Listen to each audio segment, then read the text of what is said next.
Love your enemies, said Jesus. Elizabeth O'Connor, one of my other favorite authors, said this: despite 100 sermons on forgiveness, we do not forgive easily, do we?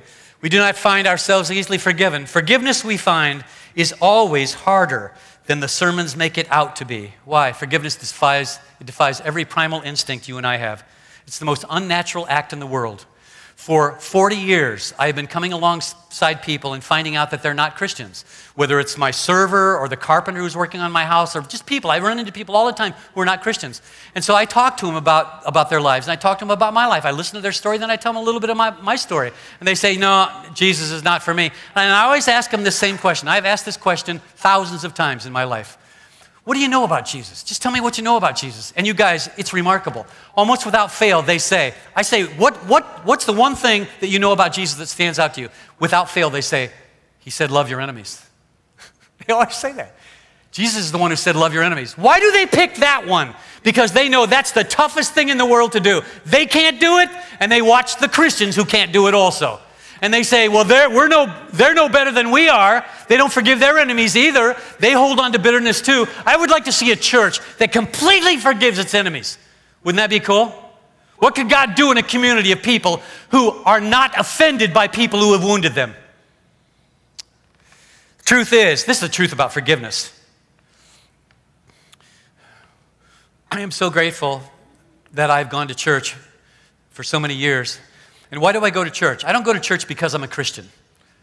I go to church because I want to be a Christian. And I keep coming and I keep hearing things that I need to hear. And if I stay away from it for too long, I don't hear them. I need to hear somebody sing Amazing Grace again. One day when my mom had hurt me deeply, I came to church to hear, and I heard the worship group sing Amazing Grace.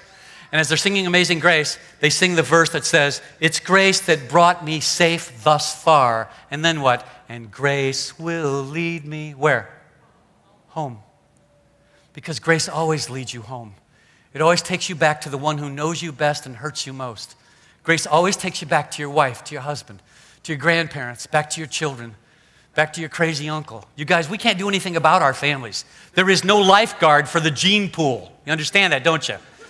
Every family tree is basically a nut tree. You're going to have crazy people in your family, and they're going to hurt you. But grace will lead you home. And forgiveness is an amazing thing. And this is the truth about forgiveness. If you cannot forgive another person, you break the bridge over which you must pass yourself. In 1 Peter chapter 2, and I'm almost done, the Bible says of Jesus. And why do I love Jesus? Is there anybody like this? 1 Peter chapter 2. You got it? He did not retaliate when he was insulted. When he suffered, he didn't threaten to get even. He left his case in the hands of God. And so, I recognize why it happened.